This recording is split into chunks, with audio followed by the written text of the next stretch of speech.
안녕하세요. 인생지혜길잡이 채널 가족 여러분, 저는 대학병원에서 20년간 뇌신경과 전문의로 일하고 있는 김신경입니다.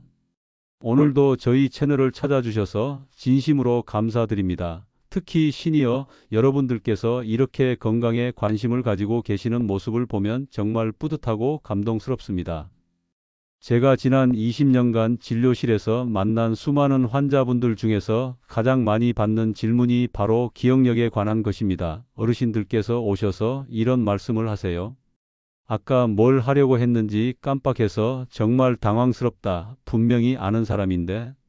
이름이 혀끝에 맴도는데 도저히 나오지 않는다. 방금 전에 어디에 뒀는지 분명히 기억하고 있었는데 찾을 수가 없다. 안경을 쓰고 안경을 찾고 있었다. 리모컨을 들고 리모컨을 찾아 헤맸다. 그리고 가장 많이 하시는 말씀이 바로 이것입니다. 혹시 치매가 시작되는 건 아닌지 너무 불안하다. 아직 해야 할 일도 많고 가족들에게 짐이 되고 싶지 않은데 어떻게 해야 할지 모르겠다. 이런 고민을 하시는 분들을 보면 마음이 정말 아픕니다. 왜냐하면 대부분의 경우 심각한 뇌질환이 아니라 충분히 개선 가능한 요인들 때문이거든요. 실제로 제가 진료하는 환자분들 중 90% 이상이 적절한 관리를 통해 기억력을 회복하거나 크게 개선되셨습니다. 오늘 이 영상을 끝까지 보시면 여러분의 기억력 상태를 정확히 이해하시고 의학적으로 검증된 개선 방법을 배우게 되실 겁니다. 그리고 무엇보다 불필요한 걱정에서 벗어나실 수 있을 거예요. 혹시 이 영상이 도움이 되신다면 꼭 구독 버튼 눌러주시고 좋아요도 부탁드려요. 그리고 주변에 같은 고민을 하고 계시는 분들에게도 꼭 공유해 주세요. 정확한 의학 정보가 더 많은 분들에게 전달되어 불안감을 덜어드리고 실질적인 도움을 드리고 싶습니다. 먼저 뇌신경학적 관점에서 우리의 기억이 어떻게 작동하는지 자세히 설명드리겠습니다. 이 부분을 이해하시면 왜 기억력이 떨어지는지 그리고 어떻게 개선할 수 있는지 명확해지실 거예요. 여러분의 뇌 안에는 약 1000억 개의 뇌세포가 있습니다. 이것은 우리 은하수에 있는 별의 개수와 비슷해요. 그리고 이 뇌세포들이 서로 연결되어 만드는 시냅스는 무려 100조 개가 넘습니다. 이것은 전 세계 모든 컴퓨터를 연결한 것보다도 복잡한 네트워크입니다. 뇌의 무게는 약 1.4kg로 체중의 2%에 불과하지만 우리 몸이 사용하는 전체 에너지의 20%를 소비합니다. 이것만 봐도 뇌가 얼마나 활발하게 작동하는 기관인지 알 수 있죠. 기억을 담당하는 핵심 구조는 측두엽 안쪽에 있는 해마입니다. 해마는 바다마를 닮았다고 해서 붙여진 이름인데요. 실제로 이곳이 새로운 정보를 받아들이고 단기 기억을 장기 기억으로 전환하는 핵심적인 역할을 합니다. 해마 주변에는 기억과 관련된 다른 중요한 구조들도 있어요. 편도체는 감정과 관련된 기억을 처리하고 전전두엽은 작업기억과 실행기능을 담당합니다. 이 모든 부위들이 서로 협력해서 우리의 기억이 만들어지는 거죠. 기억은 크게 세 단계로 나뉩니다. 첫째는 부호화 단계로 새로운 정보를 뇌에 입력하는 과정이고, 둘째는 저장 단계로 정보를 뇌에 보관하는 과정, 셋째는 인출 단계로 필요할 때 저장된 정보를 꺼내는 과정입니다. 흥미로운 것은 기억이 저장될 때마다 조금씩 변화한다는 점입니다. 컴퓨터처럼 원본 그대로 저장되는 것이 아니라 우리의 경험과 감정이 함께 저장되면서 매번 새롭게 재구성되는 거예요. 나이가 들면서 이 세 단계 모두에서 변화가 일어날 수 있지만 정상적인 노화에서는 처리 속도가 약간 느려질 뿐 기억 자체의 저장이나 인출 능력은 크게 손상되지 않습니다. 그런데 놀라운 사실이 있어요. 최근 연구에 따르면 80세가 되어도 해마에서 새로운 뇌세포가 계속 만들어진다는 것이 밝혀졌습니다. 이것을 신경신생이라고 하는데, 적절한 자극과 관리를 통해 뇌는 평생에 걸쳐 변화하고 발전할 수 있다는 뜻이에요. 실제로 제가 진료실에서 보는 대부분의 기억력 저하는 뇌 자체의 문제가 아니라 다른 요인들 때문입니다. 혈액순환 장애, 수면 부족, 스트레스, 영양 불균형, 약물 부작용, 우울감, 사회적 고립 등이 주된 원인이죠. 이것은 정말 좋은 소식입니다. 왜냐하면 이런 요인들은 모두 개선이 가능하기 때문입니다. 뇌 자체에 문제가 있다면 치료하기 어렵지만 주변 환경과 생활 습관을 바꾸는 것은 누구나 할 수 있거든요. 이제 혈액순환과 뇌 기능의 관계를 의학적으로 자세히 설명드리겠습니다. 이 부분은 정말 중요하니까 집중해서 들어주세요. 우리 뇌는 몸무게의 단 2%밖에 안 되는 작은 기관이지만 놀랍게도 심장이 내뿜는 혈액의 15에서 20%를 사용합니다. 산소 소비량으로 따지면 전체의 20%, 포도당 소비량으로는 25%를 차지해요. 이것이 무슨 의미인지 아시겠죠? 뇌는 우리 몸에서 가장 에너지를 많이 사용하는 기관이라는 뜻입니다. 더 중요한 것은 뇌 조직은 근육이나 간과 달리 산소나 포도당을 저장할 수 없다는 점입니다. 그래서 지속적이고 충분한 혈류 공급이 절대적으로 필요해요. 정상 성인의 뇌혈류량은 분당 뇌 조직 100g당 50에서 60ml입니다. 이것이 40ml 이하로 떨어지면 뇌 기능에 장애가 시작되고 20ml 이하가 되면 뇌세포가 손상되기 시작합니다. 특히 기억을 담당하는 해마 부위는 다른 뇌 부위에 비해 혈관 분포가 상대적으로 적어서 혈류 감소에 더욱 민감합니다. 이것이 왜 기억력이 다른 뇌 기능보다 먼저 영향을 받는지를 설명해 줍니다. 임상적으로 정말 놀라운 것은 아주 경미한 탈수 상태라도 뇌 기능에 즉시 영향을 준다는 점입니다. 체중의 단 2%만 탈수되어도 집중력과 단기 기억에 측정 가능한 저하가 나타나요. 제가 환자분들에게 항상 강조하는 것이 바로 이 부분입니다. 갈증을 느끼기 전에 미리미리 물을 마시라고 말씀드리는 이유가 여기에 있어요. 혈액의 점도도 중요한 요인입니다. 혈액이 끈끈해지면 미세혈관을 통한 순환이 저하되어 뇌 조직으로의 산소와 영양분 공급이 감소합니다. 당뇨병이나 고지혈증이 있으면 혈액 점도가 높아져서 뇌 기능에 악영향을 줄 수 있어요. 제가 20년간 환자분들을 진료하면서 발견한 기억력 저하의 실제 원인들을 구체적으로 말씀드리겠습니다. 첫 번째는 수면 구조의 변화입니다. 나이가 들면서 깊은 잠인 서파 수면 단계가 줄어드는데 바로 이 단계에서 기억의 공고화가 일어납니다. 하루 동안 학습한 내용이 장기 기억으로 전환되는 중요한 과정이죠. 실제로 수면 검사를 해보면 65세 이상에서는 젊은 사람에 비해 깊은 잠이 50% 이상 줄어드는 것을 볼 수 있습니다. 이것이 기억력 저하의 주요 원인 중 하나예요. 더 구체적으로 설명드리면 수면은 4단계로 나뉩니다. 1단계와 2단계는 얕은 잠, 3단계와 4단계는 깊은 잠인데 깊은 잠 단계에서 뇌척수액이 뇌 전체를 씻어내면서 독성 물질들을 제거합니다. 이 과정이 제대로 이루어지지 않으면 뇌에 노폐물이 쌓여서 기능이 떨어져요. 또한 렘수면 단계에서는 감정과 관련된 기억들이 정리됩니다. 스트레스가 많으면 렘수면이 방해받아서 기억 정리가 제대로 안 돼요. 두 번째는 신경 전달 물질의 불균형입니다. 특히 아세틸콜린이라는 물질이 기억과 학습에 핵심적인 역할을 하는데 나이가 들면서 이 물질의 분비가 줄어듭니다. 도파민과 세로토닌의 변화도 인지 기능에 영향을 미치죠. 아세틸콜린은 주의 집중과 새로운 정보의 부호화에 필수적입니다. 이 물질이 부족하면 새로운 것을 배우거나 기억하기가 어려워져요. 흡연이나 과도한 음주는 아세틸콜린 분비를 더욱 감소시킵니다. 도파민은 동기와 의욕에 관련된 신경 전달 물질인데 이것이 부족하면 새로운 것에 대한 관심이 떨어지고 학습 동기가 감소합니다. 우울감이 기억력에 영향을 주는 이유 중 하나가 바로 이것 때문이에요. 세 번째는 만성 염증 상태입니다. 혈액 검사에서 CRP라는 염증 지표가 높거나 ESR 수치가 상승해 있으면 뇌에도 미세한 염증이 있을 가능성이 높습니다. 이런 염증은 뇌세포 간의 연결을 방해해서 기억력 저하를 일으킬 수 있어요.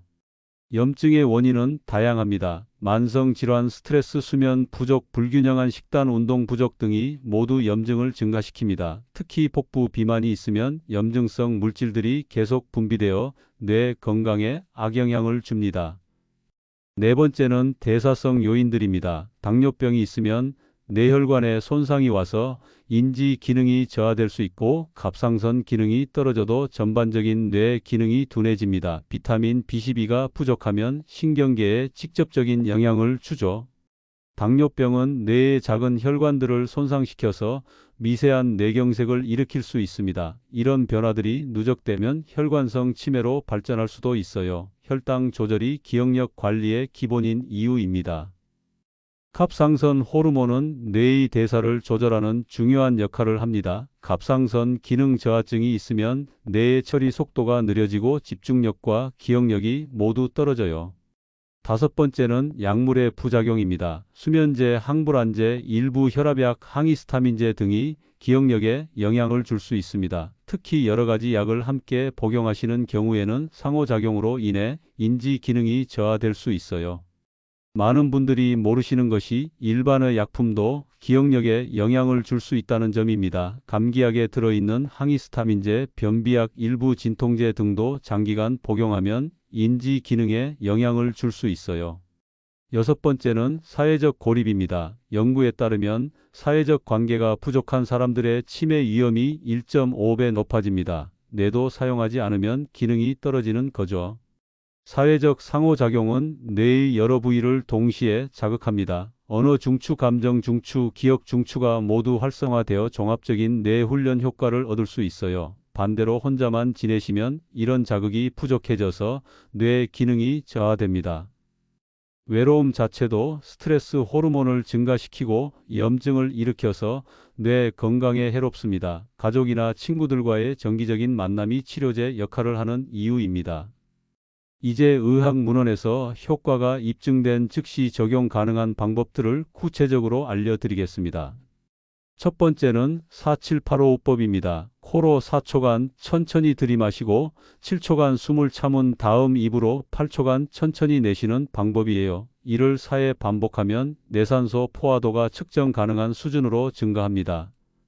왜 이 방법이 효과적일까요? 깊고 천천한 호흡은 부교감신경을 활성화시켜 스트레스 호르몬을 감소시키고 뇌로 가는 혈류량을 증가시킵니다. 실제로 기능적 MRI 연구에서도 이런 호흡법 후에 전전두엽의 활성도가 증가하는 것을 확인했어요.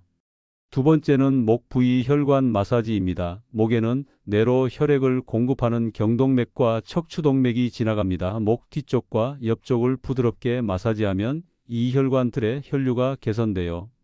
구체적인 방법을 알려드리죠. 먼저 양손을 목 뒤쪽에 대고 목덜미부터 어깨까지 부드럽게 쓰다듬어 주세요. 그 다음에는 귀 아래쪽 목 옆부분을 검지와 중지로 원을 그리며 마사지해 주세요. 각각 30초씩 하시면 됩니다. 다만 주의하실 점이 있습니다. 혈압이 높으시거나 경동맥에 플라크가 있으신 분들은 너무 세게 누르시면 안 됩니다. 부드럽게 쓰다듬는 정도로만 해주세요. 세 번째는 하지 근육 펌프 운동입니다. 종아리 근육을 제2의 심장이라고 부르는 이유가 있어요. 종아리 근육이 수축하고 이완하면서 정맥 혈액을 심장으로 되돌려 보내는 펌프 역할을 합니다. 앉은 상태에서 발가락을 위로 젖히는 동작을 20회 정도 반복해 보세요. 그러면 전신 혈액 순환이 개선되어 뇌로 가는 혈류량도 증가합니다. 발목을 시계 방향 반시계 방향으로 돌리는 것도 좋고 종아리를 손으로 아래에서 위로 쓰다듬어 주는 것도 효과적입니다. 네 번째는 적절한 수분 공급입니다. 뇌 기능을 최적화하려면 체중 1kg당 30에서 35ml의 수분 섭취가 필요합니다. 60kg이신 분이라면 하루에 1.8에서 2.1L 정도 드시면 돼요. 중요한 것은 미지근한 물을 조금씩 자주 마시는 것입니다. 차가운 물보다는 체온과 비슷한 온도의 물이 흡수가 빠르고 혈액순환에도 도움이 됩니다. 한 번에 많이 마시지 마시고 1시간에 한 컵 정도씩 나누어서 드세요. 아침에 일어나자마자 물 한 컵을 마시는 것도 중요합니다. 잠을 자는 동안 우리 몸은 호흡과 땀을 통해 500에서 700ml 정도의 수분을 잃기 때문에 아침에는 경미한 탈수 상태가 됩니다. 다섯 번째는 안구 운동입니다. 눈을 상하좌우로 천천히 움직이고 시계 방향 반시계 방향으로 돌려주세요. 안구 운동은 뇌간의 각성 중추를 자극해서 전반적인 뇌 기능을 활성화시킵니다. 구체적으로는 먼저 눈을 감고 안구를 위아래로 10회, 좌우로 10회 움직여 주세요. 그 다음에는 눈을 뜨고 멀리 있는 물체를 5초간 응시한 후 가까운 물체를 5초간 응시하는 것을 10회 반복해 주세요. 이렇게 하면 눈 주변 근육의 혈액순환이 좋아지고 시신경을 통해 뇌가 자극됩니다. 여섯 번째는 손가락 운동입니다. 손가락 끝에는 뇌와 직접 연결된 신경이 많이 분포되어 있어요. 양손의 엄지손가락부터 새끼손가락까지 차례로 구부리고 펴는 동작을 반복하거나 손가락으로 피아노를 치는 듯한 동작을 하면 뇌 활성화에 도움이 됩니다. 일곱 번째는 간단한 계산이나 암송입니다. 구구단을 외우거나 100에서 7씩 빼가며 계산하기 좋아하는 시나 노래 가사 암송하기 등이 전전두엽을 즉시 활성화시킵니다. 이제 장기적인 뇌건강 관리 방법을 의학적 근거와 함께 상세히 설명드리겠습니다. 첫째, 유산소 운동의 뇌신경보호 효과입니다. 주 3회 이상 30분 이상의 중등도 유산소 운동은 BDNF라는 뇌유래 신경영양인자의 분비를 2에서 3배 증가시킵니다. BDNF는 뇌의 비료라고 불리는 물질로 새로운 뇌세포의 생성을 촉진하고 기존 뇌세포 간의 연결을 강화시킵니다. 특히 해마에서 새로운 뇌세포가 만들어지는 신경신생 과정을 활성화해요.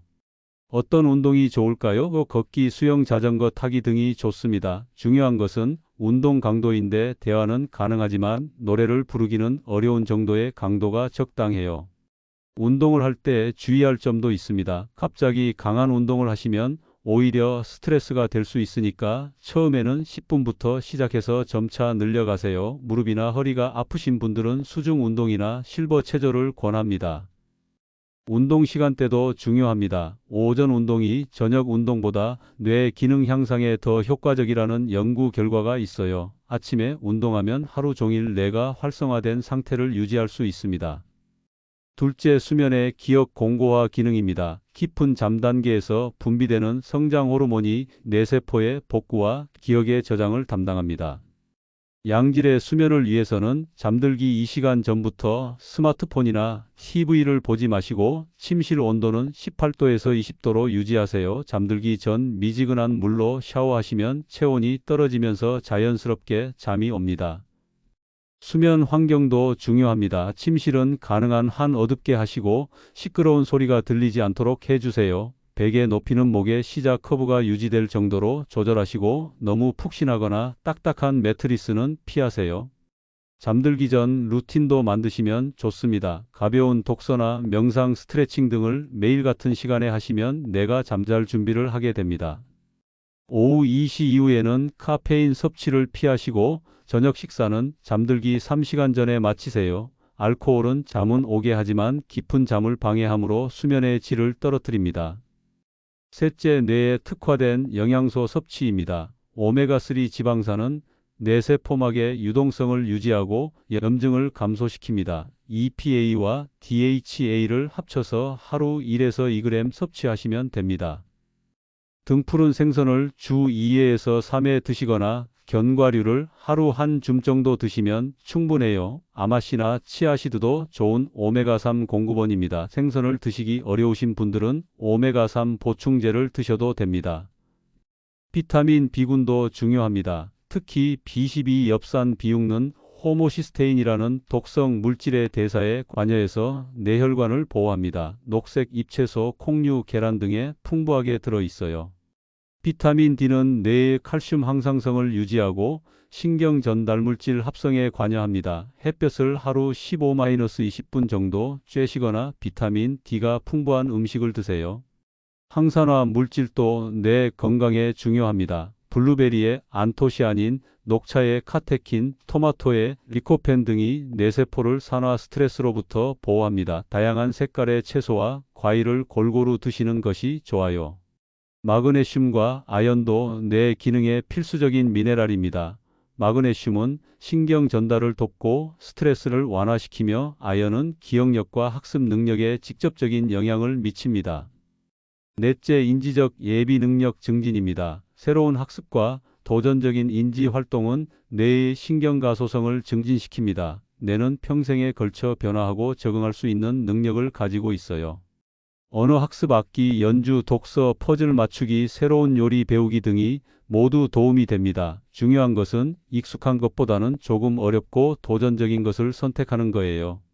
특히 여러 가지 인지 기능을 동시에 사용하는 활동이 좋습니다. 춤추기는 운동과 음악 기억과 균형 감각을 모두 사용하는 종합적인 뇌 훈련이에요. 바둑이나 체스 같은 보드게임도 전략적 사고와 기억력을 동시에 훈련시킵니다.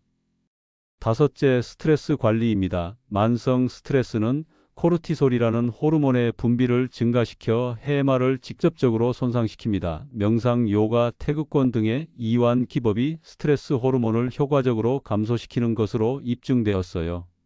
명상은 하루 10에서 20분만 해도 효과가 있습니다. 조용한 곳에 앉아서 호흡에만 집중하는 간단한 방법부터 시작하세요. 처음에는 잡념이 많이 들어도 괜찮습니다. 자연스럽게 호흡으로 주의를 돌리기만 하면 돼요. 웃음도 훌륭한 스트레스 해소법입니다. 웃을 때 분비되는 엔돌핀이 스트레스 호르몬을 감소시키고 면역력을 높입니다. 좋아하는 코미디 프로그램을 보거나 친구들과 즐거운 대화를 나누세요. 여섯째, 사회적 관계 유지입니다. 연구에 따르면 사회적 관계가 풍부한 사람들의 인지 기능이 더 오래 유지됩니다. 가족, 친구와의 대화, 모임 참여, 자원봉사 활동 등이 뇌를 자극하고 활성화시킵니다. 외로움은 뇌에 염증을 일으키고 스트레스 호르몬을 증가시킵니다. 혼자 지내는 시간이 많으시더라도 정기적으로 사람들과 만나는 시간을 만드시는 것이 중요해요. 정상적인 노화와 병적인 상태를 구분하는 것은 정말 중요합니다. 정상적인 건망증의 특징은 힌트를 주면 기억해내고 일상생활에 큰 지장이 없으며 본인이 기억력 저하를 인식하고 걱정한다는 점입니다. 반면 다음과 같은 증상이 있으면 반드시 신경과 전문의 진료를 받으셔야 합니다. 6개월 이내에 급격한 기억력 저하, 최근 일어난 중요한 사건을 전혀 기억하지 못함, 길을 잃거나 시간과 장소를 혼동함, 성격이나 행동에 뚜렷한 변화, 일상생활 수행 능력의 저하 등입니다. 진료 시에는 상세한 병력 청취, 신경심리검사, 뇌 MRI, 혈액검사 등을 통해 정확한 진단이 가능합니다. 오늘은 뇌신경 전문의로서 기억력 저하의 의학적 원인과 과학적으로 검증된 개선 방법을 상세히 말씀드렸습니다. 가장 중요한 것은 대부분의 기억력 문제가 개선 가능하다는 점입니다. 충분한 수분 섭취와 혈액순환 개선, 규칙적인 운동과 양질의 수면, 적절한 영양 공급과 스트레스 관리만 잘해도 상당한 효과를 보실 수 있어요. 다음 영상에서는 뇌영상 연구를 통해 확인된 뇌에 좋은 음식과 해로운 음식에 대해 구체적인 연구 결과와 함께 알려드리겠습니다.